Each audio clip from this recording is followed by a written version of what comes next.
ஆண்டவரும் இரட்சகரும் மீட்பரும் ஆகிய இயேசு கிறிஸ்துவின் நாமம் மகிமைப்படுவதாக. கர்த்தருடைய ஆவியானவர் நம்மீது வைத்திருக்கிற திட்டங்கள் ஆச்சரியமானவைகள், மகிமையானவைகள். வெளிப்புறத்தில் பார்க்கும் பொழுது ஒரு சில காரியங்கள் மாத்திரம்தான் நம்முடைய கண்களில் தெரியும். ஆனால் கர்த்தர் நம்மீது வைத்திருக்கிற திட்டங்கள் மிக மகிமையானவைகள், ஆச்சரியமானவைகள். இந்த நாளிலும் ஒரு விசேஷித்த காரியத்தை நாம் பார்க்க இருக்கிறோம். அதிகமாய் நாம் வேதத்தில் தியானித்த ஒரு மனுஷன், ஆச்சரியமான வேத புருஷன், மகிமையான பாத்திரம், கர்த்தரின் சாயலை தன் வாழ்க்கையில் கொஞ்சம் வெளிப்படுத்தின ஒரு ஆச்சரியமான ஒரு மனுஷன். மீண்டுமாய் யோசேப்பை குறித்து தான் கர்த்தருடைய ஆவியானவர் நம்மோடு கூட இடைபட விரும்புகிறார்.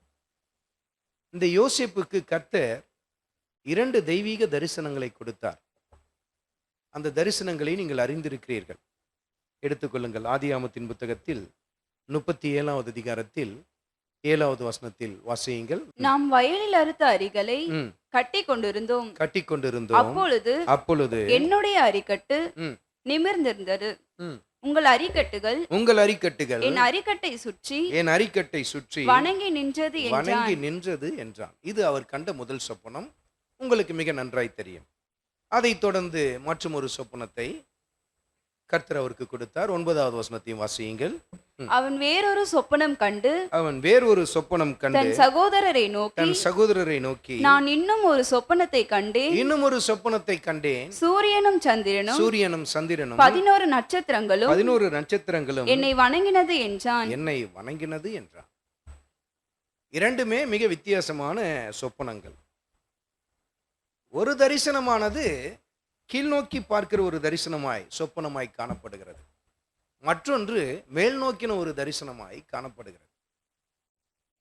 இப்படி இந்த 2 சொப்பனங்களையும் அவர் கண்ட பின்பு கர்த்தர் அவர் மீது வைத்திருக்கிற அந்த தெய்வீக தரிசனங்கள், திட்டங்களை யோசேப்பு ஆரம்பத்தில் புரிந்து கொள்ளவில்லை.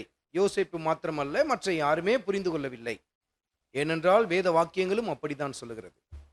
தேவனே உமக்கு காத்திருக்கிறவர்களுக்கு நீ செய்ய இருக்கிற காரியங்களை ஒரு கண்களும் கண்டதில்லை என்று சொல்லி வசனத்தில் எழுதப்பட்டிருக்கிறது. அப்படிதான் யோசேப்பும் ஆரம்பத்தில் எதையும் புரிந்து கொள்ளாமல் தான் இருந்தார்.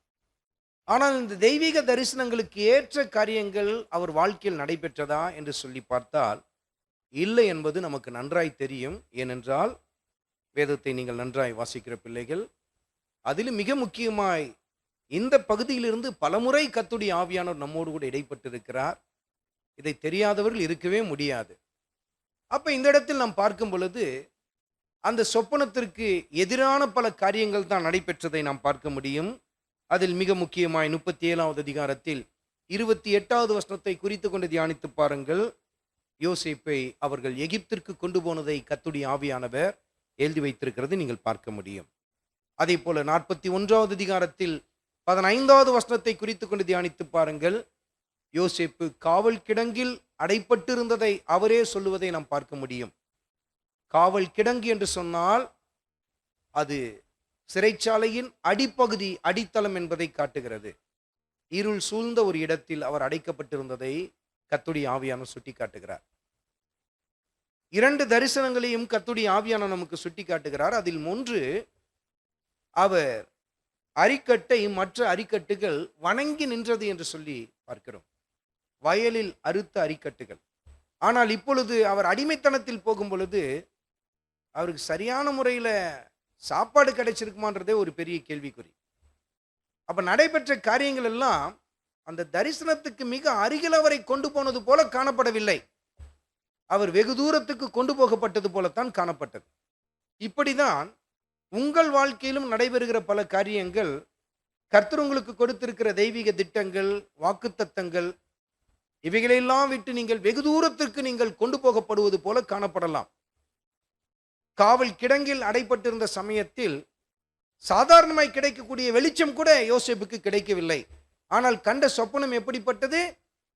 சூரியனும் சந்திரனும் 11 நட்சத்திரங்களும் அவர் என்ன பண்ணலாம், வணங்கினது என்று சொல்லி அவர் பார்த்தார். ஆனால் எல்லாமே எதிராக தான் நடைபெற்றது. இன்றைக்கும் உங்கள் வாழ்க்கையில் நடைபெறுகிற பல காரியங்கள் கர்த்தர் உங்களுக்கு கொடுத்த வாக்குத்தத்தங்களுக்கு வெகு தூரத்தில் உங்களை கொண்டு போகிறது போல, கொண்டு போனது போலத்தான் காணப்பட்டு கொண்டிருக்கும். ஆனால் கர்த்தருடைய ஆவியானவர் இந்த நாளில் நமக்கு சுட்டிக்காட்ட விரும்புகிற மிக முக்கியமான காரியம், அந்த 2 தரிசனங்களை தான் நமக்கு மையப்படுத்தி காட்ட விரும்புகிறார். அதில் முதல் தரிசனம் எப்படிப்பட்டது? அவர் அரிக்கட்டை கட்டி நிறுத்தி வைக்கிறார், அது நிமிர்ந்து நிற்கிறது. மற்ற அரிக்கட்டுகள், மற்ற சகோதரருடைய அரிக்கட்டுகள் அவர்களும் கட்டி வைக்கிறார்கள், ஆனால் அது அவர்களை அந்த அரிக்கட்டை வணங்கி நின்றது என்று சொல்லி அவர் கண்ட அந்த சொப்பனம். இது வெளியரங்கமாய் காணப்படுகிறது. எதை காட்டுகிறது என்று சொன்னால், யோசேப்பு போஷிக்கிற ஒரு மனிதனாய் காணப்படுவார் என்பதற்கு வெளியரங்கமான அடையாளமாய் காணப்பட்டது. அதை குறித்து நம் வசனத்தில் வாசிக்கலாம். ஆதியாகமத்தின் புத்தகத்தில் 41வது அதிகாரத்தில் 57வது வசனத்தில் வாசியுங்கள். சகல தேசங்களிலும் சகல தேசங்களிலும் பஞ்சம் கொடிதா இருந்தபடியால் சகல தேசங்களிலும் பஞ்சம் கொடிதாய் இருந்தபடியால். அப்ப சகல தேசங்கள் என்று சொல்லும் பொழுது கானான் தேசத்தையும் சேர்த்துத்தான். எல்லா தேசத்திலும் பஞ்சம் கொடிதாய் இருந்தது. மற்றொரு வசனத்தையும் குறித்து கொண்டு தியானித்து பாருங்கள். 47வது அதிகாரத்தில் 13வது வசனத்தையும் குறித்து கொண்டு தியானித்து பாருங்கள். எகிப்து தேசமும் கானான் தேசமும் பஞ்சத்தினால் மெலிந்து போயிற்று என்று சொல்லி எழுதப்பட்டிருக்கிறது நீங்கள் பார்க்க முடியும். இப்ப கானான் தேசத்தில் அவர்கள், அதாவது யோசேப்பின் சகோதரர்கள் யாக்கோப்பையும் சேர்த்து அங்கு இருக்கிறார்கள். அவர்கள் கட்டின அரிக்கட்டுகள் எல்லாம் வாடி வதங்கி போய்விட்டது.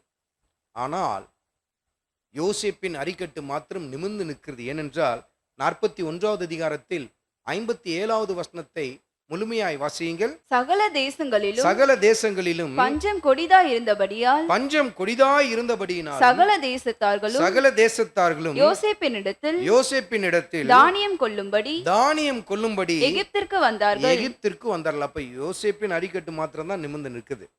மற்ற எல்லா அரிக்கட்டுகளும் கீழே சரிந்து போய்விட்டது. இதுதான் அந்த முதல் சொப்பனத்துடைய அர்த்தம். இது வெளியரங்கமா நம்ம அத்தனை பேரும் புரிந்து கொள்ள முடியும். யோசேப்பு சகல தேசத்தாருக்கும் களஞ்சியங்களை திறந்து விற்றதை நாம் வேதத்தில் பார்க்க முடியும். அதிலும் மிக குறிப்பாக இந்த சொப்பனம் அப்படியே துல்லியமாய் நிறைவேறினதை 42வது அதிகாரத்தில் 6வது வசனத்திலும் நாம் பார்க்க முடியும். வாசியுங்கள். 42வது அதிகாரத்தில் 6வது வசனத்தை வாசியுங்கள். யோசேப்பு அத்தேசத்துக்கு அதிபதியாய் இருந்து தேசத்தின் ஜனங்கள் யாவருக்கும் விற்றான். யோசேப்பின் சகோதரர் வந்து முகங்குப்புற தரையிலே விழுந்து அவனை வணங்கினார்கள். மற்ற அரிக்கட்டுகள் எல்லாம் அப்படியே வணங்குது, அவருக்கு முன்பாக வணங்குகிறது. எல்லா அரிக்கட்டுகளும் வணங்குகிறதை கர்த்தருடைய ஆவியானவர் சுட்டி காட்டுகிறார். அந்த முதல் தரிசனம் இந்த இடத்தில் நிறைவேறினது. இன்னும் கொஞ்சம் நிறைவேற வேண்டியது இருக்கு. ஏனென்றால் யார் அங்கு வர வேண்டியது இருக்கு? பெஞ்சமினும் வர வேண்டியது இருக்கு. ஆனால் இங்கே அந்த தரிசனம் நிறைவேற துவங்கி விட்டதை நாம் பார்க்க முடியும். ஆனால் கர்த்தருடைய ஆவியானவர் நமக்கு சுட்டிக்காட்ட விரும்புகிற காரியம் என்னவென்று சொன்னால், யோசேப்பு கண்ட 2 சொப்பனங்கள், அதில் முதல் சொப்பனம் 2ஆம் பட்சமானது தான், செகண்டரி தான், அது 2ஆம் பட்சமானது தான். அதையும் கடந்து மேலான பிரதானமான ஒன்று உண்டு. நம்மை குறித்தும் கர்த்தர் இப்படிதான் 2 வகையான திட்டங்களை வைக்கிறார். ஒன்று 2ஆம் பட்சமானது, மற்றொன்று பிரைமரி, முதல் தரமானது. 2 திட்டங்களை நம்ம குறித்து வைக்கிறார். ஆர்டர் மாறின மாதிரி இருக்கும் உங்களுக்கு. எப்பொழுதுமே பிரதானமானதை சொல்லிட்டு தானே அதுக்கப்புறம் மற்றதை சொல்லுவாங்க.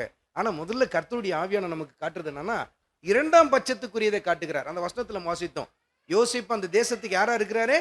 அதிபதியா இருக்கிறார். பெரிய உயர்வு, பயங்கரமான அதிகாரங்கள், ஆளுகை எல்லாம் காணப்படுகிறது. ஆனா இதெல்லாம் கர்த்தர் நமக்கு கொடுக்கிற 2ஆம் பட்சமான காரியங்கள் தான். உலக ரீதியாய் உங்களுக்கு கிடைக்கிற படிப்பானாலும், ஆஸ்தியானாலும், அந்தஸ்தானாலும், வேலையானாலும், வேலையில் கிடைக்கிற உயரிய ஒரு ஸ்தானமானாலும், இவைகள் எல்லாம் 2ஆம் பட்சம்தான். இது பிரதானமானது இல்லை. கர்த்தருடைய ஆவியான நம்மை கொண்டு வைக்கிற திட்டம் பிரதானமான மற்றும் ஒரு திட்டம் இருக்கிறது. அதை நாம் கடைசியா பார்க்க போறோம். ஆனா இன்றைக்கு பல பேருக்கு அந்த 2வது திட்டத்திலேயே திருப்தி ஏற்பட்டு விடுகிறது. அதுதான் கர்த்தர் எனக்கென்று வைத்திருக்கிற திட்டம் சொல்லி பல பேர் ஒரு முடிவுக்கு வந்துடுறாங்க.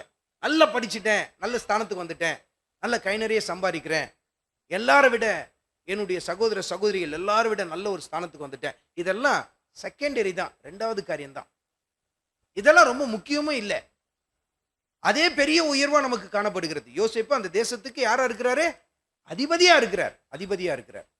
ஆனால் இதையும் கடந்து மேலான ஒரு திட்டத்தை நம்மை குறித்து கர்த்தர் வைத்திருக்கிறார். அதை யோசேப்பின் வாழ்க்கை கொண்டே நமக்கு உணர்த்தி காட்ட விரும்புகிறார். அந்த திட்டம் தான் என்னன்னா, அவர் கண்ட இரண்டாவது சொப்பனம். அந்த இரண்டாவது சொப்பனத்தில் அவர் என்ன பார்த்தார் என்பதை கர்த்தருடைய ஆவியானவர் எழுதி வைத்திருக்கிறார். மீண்டும் ஒரு முறை வாசியுங்கள். 37வது அதிகாரத்தில் 9வது வசனத்தை வாசியுங்கள். அவன் வேறொரு சொப்பனம் கண்டு தன் சகோதரரை நோக்கி நான் இன்னும் ஒரு சொப்பனத்தை கண்டேன். சூரியனும் சந்திரனும் 11 நட்சத்திரங்களும் என்னை வணங்கினது என்றான். என்னை என்ன பண்ணினது? என்ன பண்ணுச்சு? வணங்குச்சு அப்படின்னு சொல்றார். இப்ப இந்த பாருங்க, அவர் ஆர்டர் கொடுக்கிறார் பாருங்க. அந்த இடத்துல என்ன ஆர்டர்ல வருது பாருங்க. என்னது? சூரியன், அப்புறம் என்னது? சந்திரன், அப்புறம் என்னது? 11 நட்சத்திரங்கள். இந்த தரிசனத்தை கொஞ்சம் நிதானித்து பாருங்க. கர்த்தருடைய ஆவியானவர் தான் நமக்கு அதிகமா சுட்டி காட்டுகிறார். இந்த 3 காரியங்களும், சூரியன், சந்திரன், நட்சத்திரங்கள், வெளிச்சம் வீசுபவை. அடுத்து மேலானவை, மேல இருக்கிறது. அடுத்து சுடர்கள், பிரகாசிக்கிற என்னது? அவைகள் சுடர்கள். முதல் தரிசனத்தை நம்ம பார்க்கணும்னா கீழே தான் அப்படி பார்க்கணும். அப்படித்தானே? கீழே தான் பார்க்கணும். ஆனா ரெண்டாவது சொப்பனத்தை பார்க்கணும்னா எங்க பார்க்கணும்? அப்படி மேலே தான் பார்க்கணும். ஏன்னா அது என்னது? மேன்மையானது. ஆனா முதல் தரிசனத்தில் நம்ம பார்த்தோம், சொப்பனத்தில் பார்த்தோம், கீழானதை பார்க்கிறோம். அதுவே பெரிய பிரமாதமா காணப்படுது. ஒட்டுமொத்த எகிப்துக்கு அவர் யாரு? அதிபதி. ஏன் பார்வோன் ராஜாவே சொல்லுகிறான், உன்னுடைய உத்தரவு இல்லாம என் ஜனங்க என்ன பண்ண முடியாது? கையை காலை என்ன பண்ண முடியாது? அசைக்க கூட முடியாது. அந்த அளவுக்கு நான் உனக்கு அதிகாரம் தரேன். சும்மா சிங்காசனத்துல மாத்திரம்தான் நான் உன்னோட கொஞ்சம் பெரியவனா காட்டுவேன், மற்றபடி நீ தான் எல்லாமே அப்படின்னு சொல்லிட்டான். அப்ப இந்த காரியமே நமக்கு எப்படி தெரிகிறது? கர்த்தர் என்னமா நிறைவேற்றிட்டாரா, எவ்வளவு மகிமையான திட்டங்கள் நிறைவேறி விட்டது. ஆனா இதெல்லாம் இரண்டாம் பட்சம் தான், செகண்டரி தான். இன்னைக்கு உங்க வாழ்க்கையில உங்களுக்கு உலக ரீதியாய் கிடைக்கிற எல்லாவித ஆசீர்வாதங்களும் இரண்டாம் பட்சமானது தான். ஆனா கர்த்தர் நம்மை கொண்டு செய்ய இருக்கிற பிரதானமான காரியம் எப்படிப்பட்டது என்று சொன்னால், அது யோசேப்பு கண்ட இரண்டாவது சொப்பனத்துக்கு ஒற்றது. அந்த சொப்பனத்தில் என்ன பார்த்தாரு? சூரியன், சந்திரன், 11 நட்சத்திரங்கள், சுடர்களை பார்க்கிறார். வானத்தில் பிரகாசிக்கிற சுடர்கள், மேலானவைகள், உயரத்தில் இருக்கிறவைகள், அப்படிப்பட்டவைகள் யாரை வணங்குகிறது? யோசேப்பு வணங்குகிறது. அப்ப யோசேப்பு வணங்குது அப்படின்னு சொன்னா, அதெல்லாம் விட உசரத்துல யார் இருக்கிறா? யோசேப்பு இருக்கிறாரு. அப்ப இதை வெளியரங்கமா நம்ம பார்க்கும்போது 2 காரியங்களை இங்க கர்த்தருடைய ஆவியானவர் நமக்கு சுட்டி காட்டுகிறார்.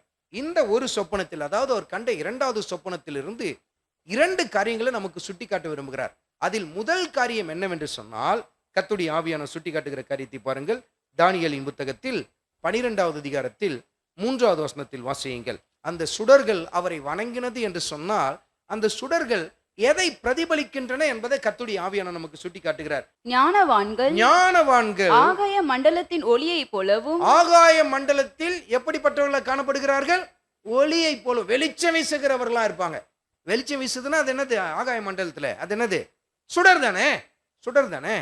சுடரா இருந்தா மாத்திரம் தான் அது என்ன பண்ண முடியும்? வெளிச்சம் வீச முடியும். அப்ப ஞானவான்கள் எதற்கு ஒத்தவர்கள்? சுடர்களுக்கு ஒத்தவர்கள். இப்ப சங்கீதத்தின் புத்தகத்தில் 105வது அதிகாரத்தில் 21வது வசனத்தை வாசியுங்கள். தன் பிரபுக்களை அவன் மனதின்படி கட்டவும் தன் மூப்பர்களை ஞானிகளாக்கவும். இப்ப இந்த பிரபுக்கள், அதே போல அந்த தேசத்தில் இருந்த மூப்பர்கள், யார பிரபுவாகவும் யார மூப்பராகவும் அந்த இடத்துல தேர்ந்தெடுப்பாங்கன்னு சொன்னா, அனுபவத்துல தேர்ந்தவங்க, வயதுல பெரியவங்களாவும் இருக்கணும், அதே சமயத்துல நல்ல நிபுணர்களா காணப்படணும். எல்லா வயதானவங்களையும் மூப்பர்களா வைக்க மாட்டாங்க. வயதுல தேர்ந்தவங்களாவும் இருக்கணும், அதே சமயத்துல அவங்களுக்குள்ள என்ன இருக்கணும்? ஞானம் அதிகமா காணப்படணும், ரொம்ப அனுபவசாலியா இருக்கணும். அப்படிப்பட்டவங்களை தான் பிரபுவாகவும் மூப்பராகவும் தேர்ந்தெடுத்து வைப்பாங்க. இப்ப இவங்கெல்லாம் ஞானவான்கள். ஆனா இந்த ஞானவான்கள் எல்லாம் இப்ப யாருக்கு முன்பாக வணங்குறாங்க? யாருக்கு முன்பாக? யோசேப்புக்கு முன்பாக. மீண்டும் அந்த வசனத்தை வாசிங்க. 21வது வசனத்தில் தன் பிரபுக்களை ம், அவன் மனதின்படி கட்டவும் அவன் மனதின்படி கட்டவும் தன் மூப்பர்களை ஞானிகளாக்கவும் ஞானிகளாக்கவும் அவனை தன் வீட்டுக்கு ஆண்டவனும் அவனை தன் வீட்டுக்கு ஆண்டவனும் தன் ஆஸ்திக்கெல்லாம் அதிபதியுமாக்கினான். அதிபதியும் ஆக்கினான். சூரியன் போல கருதப்படுகிற பார்வோன் முதற்கொண்டு அந்த எகிப்தில் சுடர்களைப் போல கருதப்பட்ட அத்தனை பேரும் யாருக்கு தலை வணங்கினாங்க? யாருக்கு தலை வணங்கினாங்க? யோசேப்புக்கு தலை வணங்கினாங்க. இது முதல் பகுதி தான். கர்த்தருடைய ஆவியானவர் நமக்கு அவர் கண்ட 2வது சொப்பனத்துல ஒரு பகுதியை நமக்கு காட்டுகிறார். மற்றும் ஒரு பகுதி தான் ரொம்ப முக்கியமானது. நம்ம வாழ்க்கையில அதிகமா நம்ம கவனித்து பார்க்க வேண்டிய ஒரு காரியம்.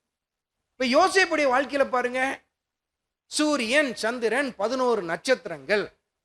வெளியரங்கமாய் பார்க்கும் பொழுது யாக்கோபே அதற்கு ஒரு விளக்கத்தை சொல்லுகிறார். நானும் உன் தாயாரும் சகோதரர்களும் வந்து உன்னை வணங்க வருவோமா? அப்படி கூட வெளியரங்கமா எடுத்துக்கொள்ளலாம். அதில் அநேக அர்த்தங்களை அது உள்ளடக்கி இருக்கிறது. அதே போல மற்றும் ஒரு காரியத்தை நாம் பார்க்கும் பொழுது, எகிப்தின் ஞானிகள் முதற்கொண்டு அத்தனை பேரும் யாருக்கு முன்பாக தலை வணங்கினார்கள்? யோசேப்புக்கு முன்பாக தலை வணங்கினதை கர்த்தருடைய ஆவியானவர் நமக்கு சுட்டி காட்டுகிறார். ஆனால் இதையும் கடந்து மேலான ஒரு காரியத்தை கர்த்தருடைய ஆவியானவர் அந்த தரிசனத்திலிருந்து நமக்கு சுட்டி காட்ட விரும்புகிறார். இதை தான் அருமையான மகனே, அருமையான மகளே, நீ அதிகமாய் உன் வாழ்க்கையில் உணர்ந்து கொள்ள வேண்டிய ஒரு காரியம். இப்ப இந்த காரியங்கள் எல்லாம் நம்ம பார்க்கிறோம். சுடர்கள், பிரகாசிக்கிறவைகள், வெளிச்சம் வீசுகிறவைகள். இந்த வெளிச்சம் வீசுகிற பிரகாசமுள்ள இந்த காரியங்களே யோசேப்பை வணங்கினது என்று சொன்னால், அந்த பிரகாசத்தை விட யோசேப்பின் பிரகாசம் என்னவா இருந்திருக்கும்? அதிகமா இருந்திருக்கணும். அப்படி இருந்தா மாத்திரம்தான் என்ன பண்ண முடியும்? வணங்க முடியும். சூரியன், சந்திரன், நட்சத்திரங்களுடைய பிரகாசத்தை விட அதிகமாய் யோசேப்புக்குள் வீசின வெளிச்சம். அந்த வெளிச்சத்தை தான் கர்த்தருடைய ஆவியானவர் நமக்கு அதிகமாய் சுட்டி காட்ட விரும்புகிறார். அந்த வெளிச்சம் தான் நமக்குள்ள இருந்து வீசணும் அப்படின்னு சொல்றார். அந்த வெளிச்சம் என்ன?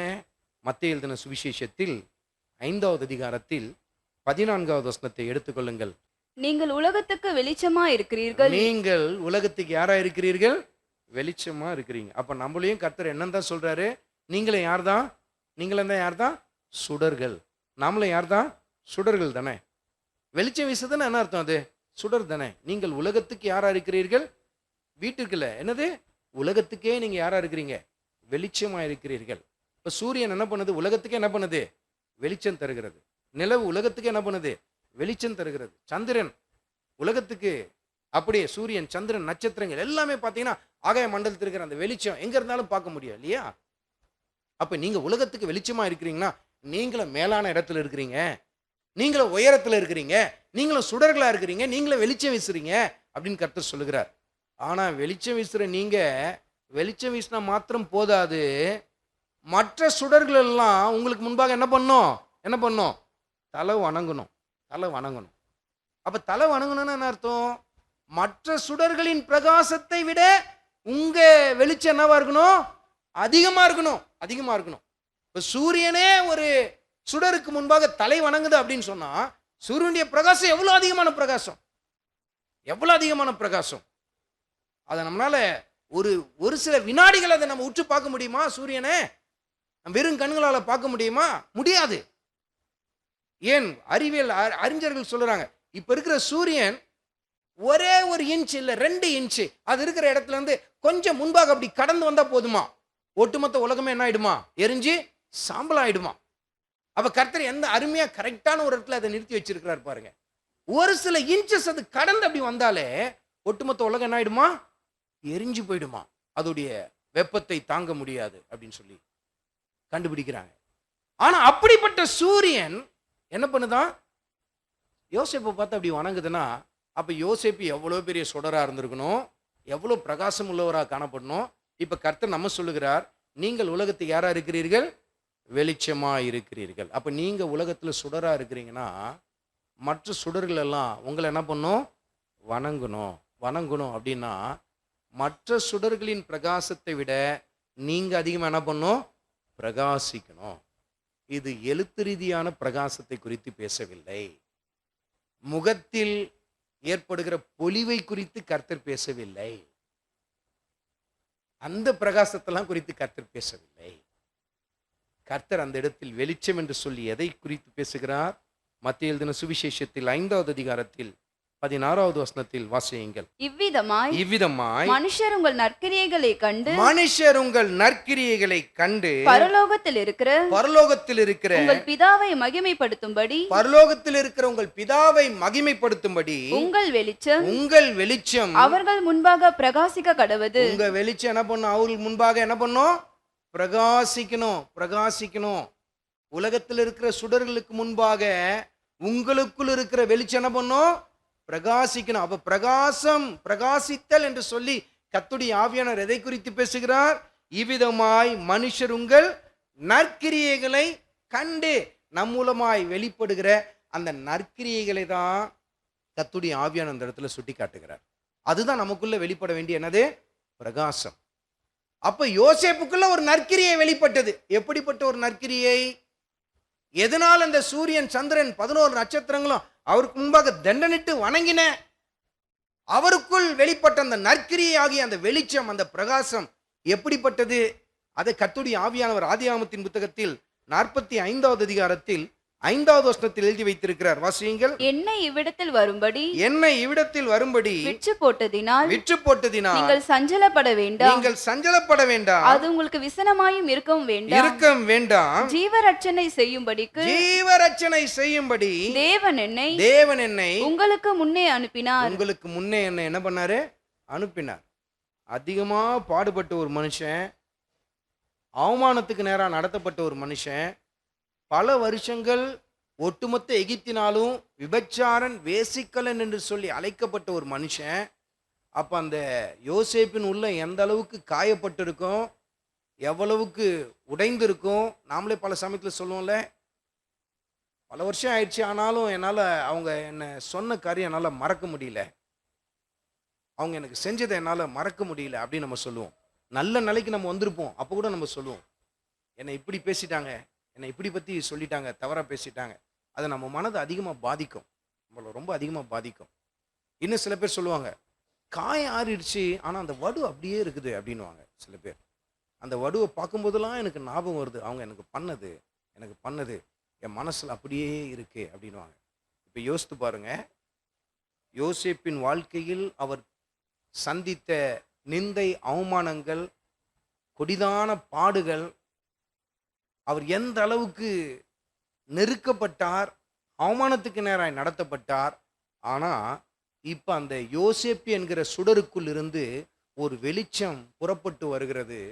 அது கிறிஸ்து இயேசுவின் மன்னிப்பு என்கிற வெளிச்சம் புறப்பட்டு வருகிறது.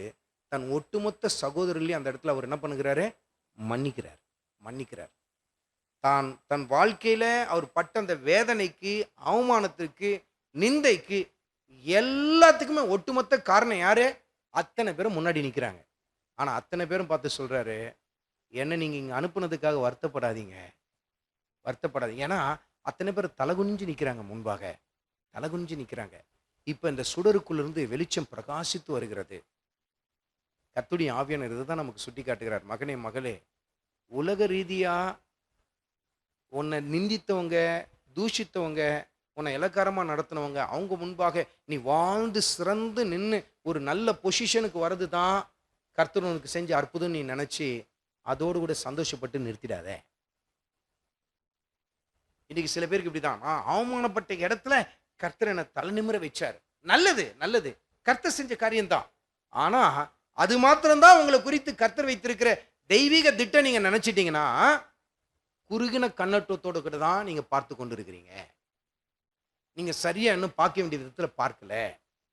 ஏன்னா எவ்வளவு அவமானப்படுத்திருப்பாங்க எங்க சொந்த பந்தங்கள் நடுவில்.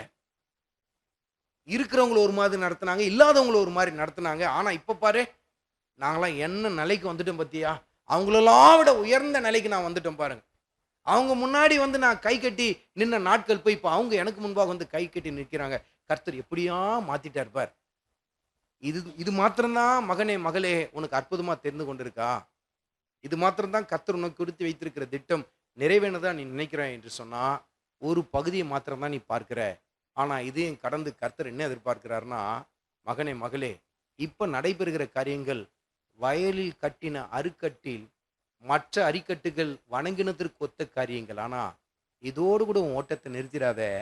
மேலான ஒரு தரிசனம் உன் வாழ்க்கையில் எழும்பணும். அது என்னன்னா, நீ என்ன பண்ணும்? சுடர் விடத்தக்கதாய் மற்றவர்களுடைய வெளிச்சத்தை விட உன் வெளிச்சம் என்ன ஆகணும்? பிரகாசிக்கணும். அந்த நற்கிரியை, யோசேப்புடைய நற்கிரியை பாருங்க. அந்த இடத்துல 50வது அதிகாரத்தில் 18வது வசனத்தில் பாருங்கள், எப்படி அந்த இடத்தில் அந்த வெளிச்சம் வெளியே புறப்பட்டு வருகிறது பாருங்கள். பின்பு அவனுடைய சகோதரரும் போய் அவனுக்கு முன்பாக தாழ விழுந்து இதோ நாங்கள் உமக்கு அடிமைகள் என்றார்கள். யோசேப்பு அவர்களை நோக்கி பயப்படாதிருங்க. எனக்கு முன்பாக மண்டியிடுகிற சுடர்களே, உங்களை நான் சுட்டெரிச்சிடுவேன்னு நினைச்சு பயப்படாதீங்க. என்ன சொல்றாரு? 21வது வசனத்தில் வாசிங்க. ஆதலால் பயப்படாதிருங்கள், நான் உங்களையும் உங்கள் குழந்தைகளையும் பராமரிப்பேன் என்று அவர்களுக்கு ஆறுதல் சொல்லி அவர்களோட பட்சமாய் பேசினான். சுடர் உயர்ந்து போகிறது, உன்னத நிலையை போய் அடைகிறது, பிரகாசிக்கிறது, மற்ற சுடர்கள் எல்லாம் வணங்குகிறது. இதுதான் அதோடைய அர்த்தம். மகனே மகளே, உனக்கு நிறைய பேர் 1000 கெடுதி செஞ்சிருப்பாங்க, உனக்கு விரோதமா பலவாறு பேசியிருப்பாங்க, உன் முகத்துக்கு நேரா உன்னை தூசித்து இருக்கலாம், உனக்கு பின்பாக உன்னை குறித்து பேசியிருக்கலாம், உன்னை குறித்து பொல்லாத பல காரியங்களை பேசியிருக்கலாம். ஆனா கர்த்தர் சொல்லுகிறாரு, உனக்குள் இருந்து என் வெளிச்சம் வீசட்டும், அவங்களெல்லாம் மன்னிச்சிடு அப்படின்னு சொல்றாரு. உனக்குள்ளிருந்து என் தெய்வீக சுபாவங்கள் வெளிப்படட்டும், அதுதான் பிரகாசிக்கிற பிரகாசன் கர்த்தர் சொல்லுகிறார். நம்ம குறித்து நிறைய பேர் பேசுவாங்க, தவறுதலா பேசுவாங்க, ஏதாவது காரியத்தை குறித்து பேசுவாங்க. நிச்சயமா இதனால பாதிக்கப்படாதவங்க யாருமே இருக்க முடியாது.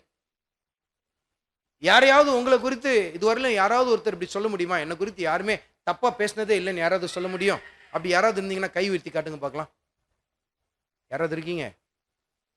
யாராவது உங்களை குறித்து இதுவரையிலும் என் லைஃப்ல யாருமே என்னை பத்தி தப்பா பேசினது இல்லை, யாராவது இருக்கிறீங்க? யாருமே இல்லை. அப்படியே தைரியமா யாராவது நீங்க கை தூக்குனீங்கன்னா, ஒருவேளை அவங்க தப்பா பேசாம இருந்ததுக்கு காரணம் என்னவா இருக்கும்? உங்க மேல இருக்கிற பயமா இருக்கலாம். என்னை பத்தி தப்பா பேசினா நாக்கு இழுத்து வச்சு அறுத்துருவேன் அப்படின்னுவாங்க. சில பேர் பார்த்துருக்கிறீங்களா? நாக்கு இழுத்து வச்சு ஒரு அறுத்துருவேன் அப்படின்னுவாங்க. சரி, இன்னொரு கேள்வி கேட்குறேன். எத்தனை பேர் மற்றவங்களை குறித்து தப்பா பேசிருக்கிறீங்க? கரங்களை உயர்த்தி காட்டுங்க பார்க்கலாம். நான் பரலோகத்தில் பிரசங்கம் பண்றேனோ நானே? மற்றவங்களுக்கு தப்பா பேசினதே இல்லையா? இப்ப சொல்லுங்க, கரங்களை உயர்த்தி காட்டுங்க பார்க்கலாம். நான் மற்றவங்களை குறித்து தப்பா பேசியிருக்கிறேன் அப்படின்னு கரங்களை உயர்த்தி காட்டுங்க பார்க்கலாம். இன்னும் சில வானதூதர்கள் நம்முடைய சபையில் இருக்கிறார்கள். சில இல்லை, பல வானதூதர்கள் இருக்கிறார்கள். நிச்சயமா ஏதோ ஒரு சந்தர்ப்பத்தில் மற்றவங்களுக்கு குறித்து நம்ம எல்லாருமே என்ன பண்ணியிருக்கோம்? என்னையே சேர்த்து தான் சொல்றேன். தப்பா பேசியிருக்கோமா இல்லையா? சரி. ஆனால் அந்த இடத்தில் நாம மனம் திரும்பிட்டோம், மன்னிப்பு கேட்டுட்டோம், ஒப்புரவாயிட்டோம், சீர்படுத்திட்டோம். ஆனா இப்ப நம்மை குறித்து நிறைய தவறுதலா பேசுறாங்க. எத்தனை பேர் இந்த மாதிரி பாதிக்கப்பட்டிருக்கீங்க? என்ன குறித்து ரொம்ப அதிகமா தப்பா பேசுறாங்க அப்படின்றவங்க எத்தனை பேர்? கரங்களை உயர்த்தி காட்டுங்க பார்க்கலாம். நல்ல கரங்களை உயர்த்தி காட்டுங்க. ஒரு சில கரங்கள் நான் பார்க்குறேன். சில பேர் கரங்களை உயர்த்தல, ஆனால் உங்களுக்கு நல்லா தெரியும் உங்களை குறித்து நிறைய பேர் தவறுதலாக பேசுவாங்க. ஆனால் அதில் நீங்கள் கவனித்து பார்த்தீங்கன்னா, நம்மை குறித்து அதிகமாய் தவறுதலாய் பேசுகிறவர்கள் யாராக இருப்பாங்கன்னா, நமக்கு நெருங்கின வட்டத்தில் இருக்கிறவங்கள தான் இருப்பாங்க. ஒரு சில சமயத்தில் நம் இரத்த சம்பந்தப்பட்ட உறவுகளாய் கூட இருக்கலாம். ஆனால் கர்த்தர் என்ன சொல்கிறாருன்னா, உனக்குள்ள இருந்து ஒரு வெளிச்சம் வீசட்டும், அந்த வெளிச்சம் மற்ற சுடர்கள் எல்லாம் உனக்கு முன்பாக மண்டியிடத்தக்கதாய் உனக்குள்ளேருந்து வீசட்டும். அது என்னன்னா, சுட்டெரிக்கிறதா இருக்கக்கூடாது, என்னவா இருக்கணும்? மன்னிக்கிறதா இருக்கணும். மன்னிச்சிடுன்னு சொல்றாரு கர்த்தர். யோசிப்பு பாருங்க, என்ன அருமையா மன்னிக்கிறார் பாருங்க. தன் சகோதரர்களுக்கு முன்பாக நின்று அந்த மனுஷன், அந்த வெளிச்சம் வீசுது அப்படியே அவருக்குள்ள இருந்து. நீங்க என்ன இந்த இடத்துக்கு விற்று போட்டதுக்காக வருத்தப்படாதீங்க. கர்த்தர் தான் என்ன அனுப்புனார். இப்படி நம்மளால சொல்ல முடியுமா? இன்னைக்கு 4 பேர் உங்களை குறித்து தப்பா பேசிட்டாங்க. இப்போ மனம் திரும்பி உங்க முன்பாக வந்திருக்கிறாங்க. இப்போ நீங்க அப்படி சொல்ல முடியுமா? பரவாயில்ல, உன்னை தப்பா பேச வச்சது கர்த்தர் தான் அப்படின்னு நீங்க சொல்லுவீங்களா? என்ன சொல்லுவீங்க? என்னம்மா பேசுன நீ என்னை பத்தி? எதையுமே புரிஞ்சுக்காம வாய்க்கு வந்ததெல்லாம் பேசுன பத்தியா? கொஞ்சம் நெஞ்சமா பேசுன நீ. அவங்க சொல்லுவாங்க ஒரு சிலர், ஆமா இப்படிலாம் நான் பேசிட்டேன். இது மாத்திரமா பேசுனேன், இன்னும் இதெல்லாம் நீ பேசுன, பட்டியல் போடுவோம்ல நம்ம, அப்படிதானே? ஆனா இங்க யோசேப்பு சொன்ன காரியத்தை பாருங்க. 45:5 மீண்டும் வாசியுங்கள். 45வது அதிகாரத்தில் 5வது வசனத்தை மீண்டும் வாசியுங்கள். என்னை இவ்விடத்தில் வரும்படி விற்று போட்டதினால் நீங்கள் சஞ்சலப்பட வேண்டாம். ம், அது உங்களுக்கு விசனமாய் இருக்கவும் வேண்டாம். ஜீவரட்சணை செய்யும்படிக்கு தேவன் என்னை உங்களுக்கு முன்னே அனுப்பினார். நீங்க நினைச்சிருக்கலாம், என்ன கர்த்தர் கொடுத்த தெய்வீக தரிசனத்தை விட்டு தூரம் தள்ளினது போல நினைக்கலாம். நான் அப்படிதான் நினைச்சேன், தூரம் போயிட்டேன் அப்படின்ட்டு கர்த்தருடைய வாக்குத்தத்தத்துக்கு. ஆனா தூரம் போல கர்த்தர் என்ன அந்த மகிமையான திட்டத்துக்கு நேரா சமீபத்துக்கு கொண்டு வந்தார். மகனே மகளே, இப்பாடுகள், நீ அனுபவிக்கிற பாடுகள், நிந்தைகள், மற்றவங்க உன்னை குறித்து பேசுகிற தவறான காரியங்கள், முகாந்தரம் இல்லாமல் நம்மளை குறித்து நிறைய பேர் பேசுவாங்க. என்ன ஏதுன்னே தெரியாமையே நம்மை குறித்து பல பேர் பேசுவாங்க. ஆனால் அதெல்லாம் குறித்து கவலைப்படவே கூடாது. நமக்குள்ள இருந்து வெளிச்சம் வீசணும். என்ன வெளிச்சம் வீசணும்? வசனத்தில் வாசிப்போமா? கர்த்தருடைய ஆவியானவர் சுட்டி காட்டுகிறார். கொலோசியருக்கு எழுதின நிருபத்தில் 3வது அதிகாரத்தில் 13வது வசனத்தில் வாசிங்க. நமக்குள் இருந்து வீச வேண்டிய அந்த வெளிச்சம். நீங்கள் உலகத்துக்கு யாரா இருக்கிறீர்கள்? வெளிச்சமா இருக்கிறீர்கள். சுடர்களே, உங்களுக்குள்ள இருந்து ஒரு மகிமையான வெளிச்சம் வீச வேண்டும். அது எப்படிப்பட்டது?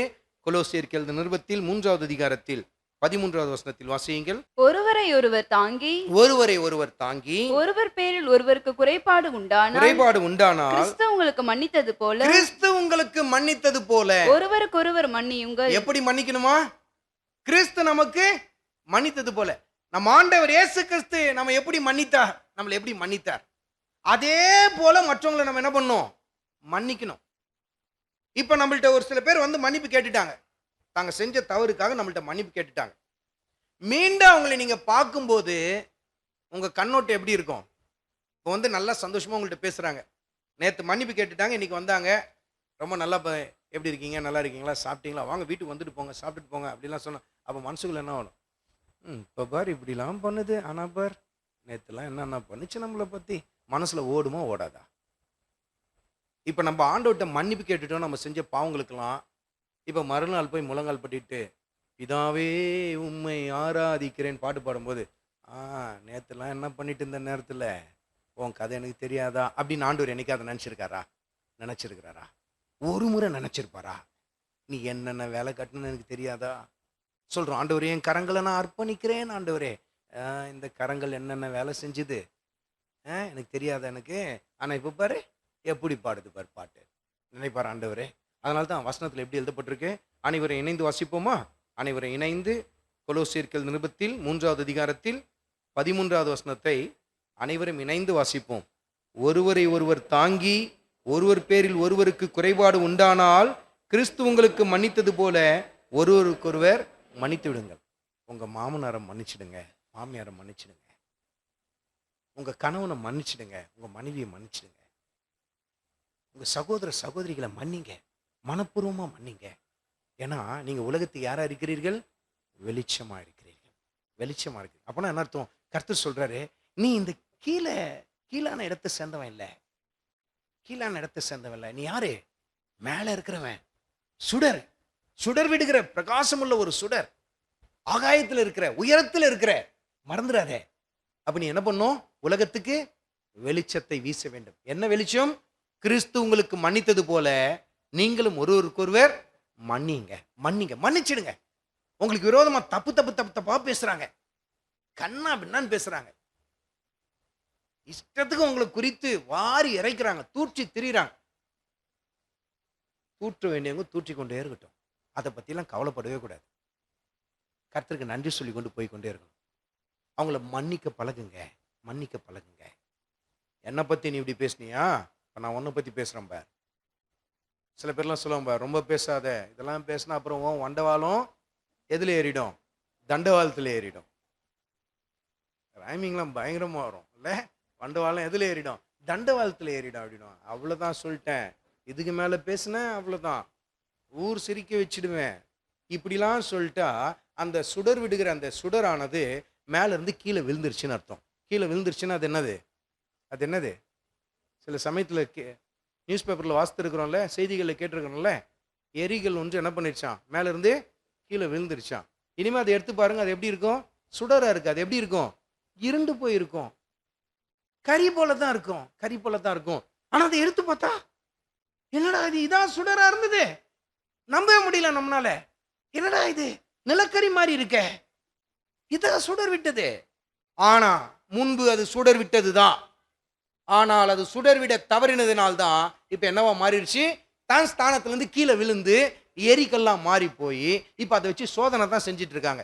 எதனால இது கீழே விழுந்தது, என்ன காரணம், எப்ப விழுந்தது, எல்லாத்தையும் ஆராய்ச்சி செய்றாங்க. இப்படிதான் இன்றைக்கு பிரகாசித்து கொண்டிருக்கிற நீங்கள் கசப்புணர்ச்சிகளையும் உங்களுக்குள் பலவிதப்பட்ட வேற்றுமை உணர்ச்சிகளை நிறைத்து வைத்துக்கொண்டு, எனக்கு விரோதமா அவன் செஞ்ச காரியம், எனக்கு விரோதமா அவங்க பேசின காரியம் சொல்லி மனசுல ஆழமா பூட்டி பதிய வச்சு கொண்டே இருந்தீங்கன்னா உங்க வெளிச்சம் கொஞ்சம் கொஞ்சமா மங்கி கொண்டே இருக்கு. மங்கி கொண்டே இருக்கிறது மாத்திரம் இல்ல, உங்க ஸ்தானத்தை விட்டு கீழே இறங்கி கொண்டே இருக்கிறீங்க. இறங்கி இறங்கி இறங்கி இறங்கி வந்து கீழே வந்து விழுந்துட வேண்டியதுதான். கர்த்தருடைய ஆவியானவர் சுட்டி காட்டுகிறார், எப்படி மன்னிக்க வேண்டும். கிறிஸ்து உங்களுக்கு மன்னித்தது போல நீங்களும் ஒருவருக்கொருவர் மன்னியுங்கள். உங்க கரங்களை உயர்த்தி ஆண்டுடைய சன்னிதானத்துல ஒரு நிமிஷம் அப்படியே ஒரு ஜெபத்தை எடுங்க. உங்களுக்கு விரோதமா யாரெல்லாம் பேசினாங்களோ உங்களுக்கு தெரியும். இப்ப யார் பேசி கொண்டிருக்கிறாங்க கூட உங்களுக்கு தெரியும். யாரெல்லாம் உங்களுக்கு விரோதமா பேசுறாங்க, உங்களை பத்தி தவறான காரியங்களை பரப்பி கொண்டிருக்கிறாங்க, அவங்களெல்லாம் மனப்பூர்வமா மன்னிங்க. கரங்களை உயர்த்தி, ஆண்டவரே, அவங்க பேரை கூட சொல்லுங்க, உங்க மனசுக்குள்ள சொல்லி, ஆண்டவரே, அவங்கள நான் மனப்பூர்வமா மன்னிக்கிறேன், மனதார நான் மன்னிக்கிறேன். எனக்கு விரோதமா அவங்க பேசியிருக்கிறாங்க, எனக்கு விரோதமா பல காரியங்களை செய்திருக்கிறாங்க. தேவ சமூகத்தில் அவங்களெல்லாம் மன்னிங்க மன்னிங்க மன்னிங்க. கரங்களை கீழே போடுங்க. அருமையான மகனே, அருமையான மகளே, ஆண்டவர் இயேசு கிறிஸ்துவை பின்பற்றி போகிற அந்த பாதையில நமக்கு விரோதமாய் முகாந்தாரம் இல்லாமல் பல பேர் பேசுவார்கள். ஊழியத்தின் பாதையில பல பேர் தேவையில்லாத காரியங்கள் எல்லாம் பேசுவாங்க. ஆனா அவைகளெல்லாம் நம்ம என்ன பண்ணக்கூடாது, பெருசா எடுத்துக்கூடாது. நம்ம யாரை போல இருக்க பழகிக்கணும் தெரியுமா, யாரை போல இருக்க பழகிக்கணும் தெரியுமா, எருமை மாடு போல இருக்க பழகிக்கணும். எருமை மாடு போல இருக்க பழகிக்கணும். இந்த எருமை மாடு பார்த்துருக்கிறீங்களா? எத்தனை பேர் பார்த்துருக்கிறீங்க எருமை மாடை? எத்தனை பேர் பார்த்துருக்கிறீங்க? பார்த்ததே இல்லையா? எருமை மாடு பார்த்துருக்கிறீங்களே? அந்த எருமை மாடு பாருங்க, மழை பெஞ்சாலும் சரி, வெயில் அடித்தாலும் சரி, அது பாட்டு போகும் பாருங்க. அதனால தான் சில பேர் திட்டும்போது கூட நீங்கள் சொல்லுவீங்க, பாரு எருமை மாடு போல வருது பாரு அது அப்படின்னுவீங்க. எருமை மாடு போல எப்படி உட்காந்துட்டே இருக்குது பாரு அது, எது சொன்னாலும் காதில் வாங்கிக்குதா, அது பண்ணுற வேலையை அது செஞ்சுட்டே இருக்கு பார் அப்படின்னுவீங்க. இப்படி தான் நாமளும் என்ன பண்ணோம், இருக்க கற்றுக்கொள்ளணும். இந்த காண்டாமிருகத்தை பார்த்துருக்கிறீங்களா? காண்டாமிருகத்தை ஜூலெல்லாம் பார்த்துருப்பீங்க. துப்பாக்கி வச்சு சுட்டா கூட புல்லட் உள்ள போவாதான். அதோடைய ஸ்கின் அந்த மாதிரி இருக்குமா சில காண்டாமிருகங்களுக்கு.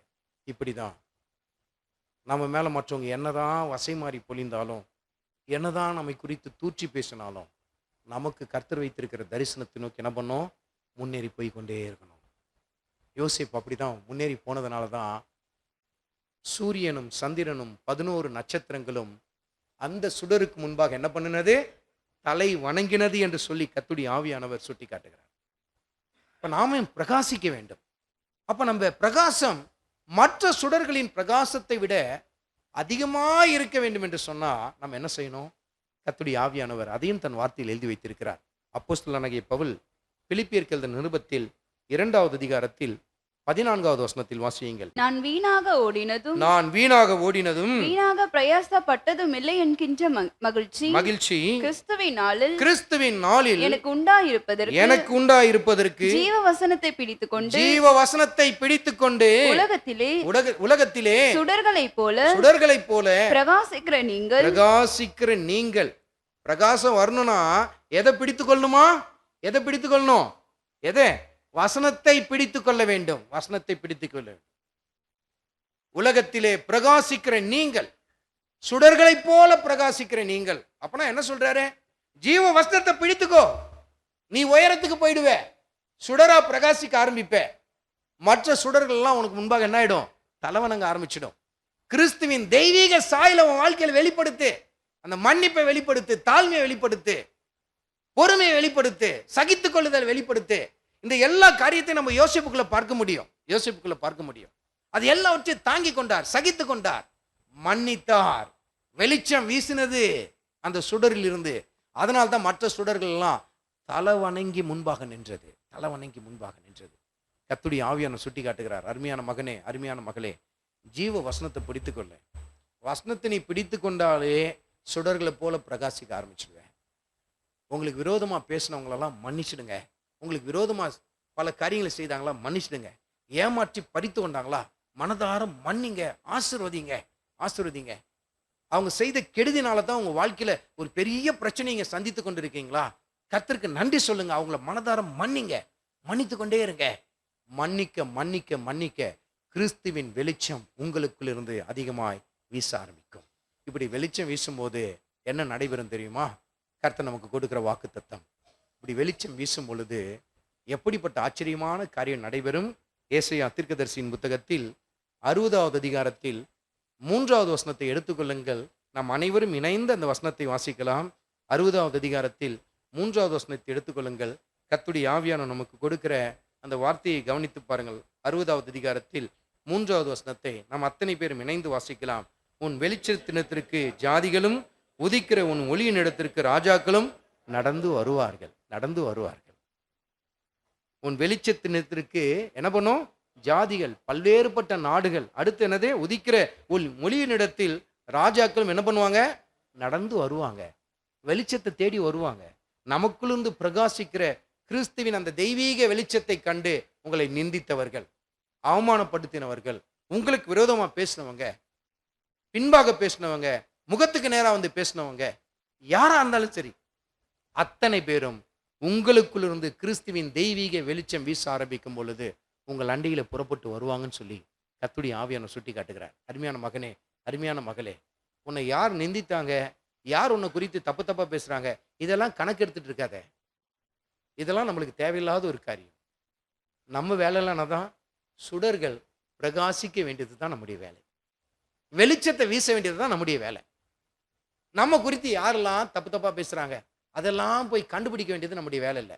ஓ, இங்கேயும் சொல்லிட்டாங்களா, அங்கேயும் சொல்லிட்டாங்களா, அந்த இடத்துலையும் சொல்லிட்டாங்களா, யார்ட்டையும் விட்டு வைக்கல. இதெல்லாம் சில பேர் ஆராய்ந்து பார்த்து சுடர்களாய் அல்ல கரிக்கற்களாய் மாறிக்கொண்டிருக்கிறார்கள். ஆனா கர்த்தருடைய ஆவியானவர் சொல்லுகிறார், கிறிஸ்து உங்களுக்கு மன்னித்தது போல நீங்களும் ஒருவருக்கொருவர் மன்னியுங்கள். அப்ப வெளிச்சம் வீசி பாருங்க. ஜீவ வசனத்தை பிடித்து கொண்டு சுடர்களைப் போல பிரகாசிக்கிற நீங்கள் உங்கள் வெளிச்சத்தினத்திற்கு ஜாதிகளும், உதிக்கிற ஒளியின் இடத்திற்கு ராஜாக்களும் புறப்பட்டு வருவார்கள். கர்த்தர் அந்த மாற்றத்தை கொண்டு வருவார், மாற்றத்தை கொண்டு வருவார். உங்களுக்கு விரோதமா பேசினவங்க உங்களுக்கு முன்பாக கடந்து வந்து மண்டியிடத்தக்கதான காரியத்தை கர்த்தர் செய்வார். இதெல்லாம் எப்பொழுதுதான் நடைபெறும்? இயேசு கிறிஸ்துவின் அந்த தெய்வீக சாய்களை நம்முடைய வாழ்க்கையில் நாம் வெளிப்படுத்த ஆரம்பிக்கும் பொழுதுதான் கர்த்தர் இப்படிப்பட்ட காரியங்களை செய்வார்.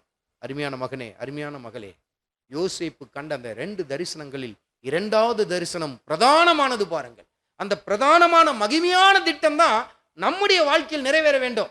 மற்றபடி இந்த உலகத்தில் நான் பெரிய ஒசரத்துக்கு வந்துட்டேன், கை நிறைய சம்பாதிக்கிறேன், பாருங்க எல்லாருக்கும் முன்னாடி கர்த்தர் என்ன எவ்வளவு தலை நிமிர்ந்து நடக்க வச்சுட்டார், இதெல்லாம் 2வது கட்டம் தான், இல்ல 2வது பட்சம் தான். அது நடந்தாலும் நடைபெறாமல் போனால் நமக்கு அதனால குறைவு எதுவும் இல்லை. ஆனால் இந்த பிரதான திட்டமாகிய கிறிஸ்து இயேசுவின் சாயல் நம்முடைய வாழ்க்கையில் வெளிப்படுவதுதான் கர்த்தர் நம்மை கொண்டு வைத்திருக்கிற பிரதான மகிமையான திட்டமா இருக்கிறது. அது நிச்சயமா நம்முடைய வாழ்க்கையில் என்ன பண்ணணும்? நிறைவேறித்தான் ஆக வேண்டும். நீங்கள் உலகத்துக்கு யாரா இருக்கிறீர்கள்? வெளிச்சமா இருக்கிறீர்கள். ஜீவ வசனத்தை பிடித்து கொண்டு சுடர்களைப் போல பிரகாசிக்க ஆரம்பிங்கள். அப்படி நம்ம எழுதிருப்போம் ஆண்டுடைய சமூகத்துல, ஆண்டுடைய சன்னிதானத்துல நம்மை அர்ப்பணிக்க போகிறோம்.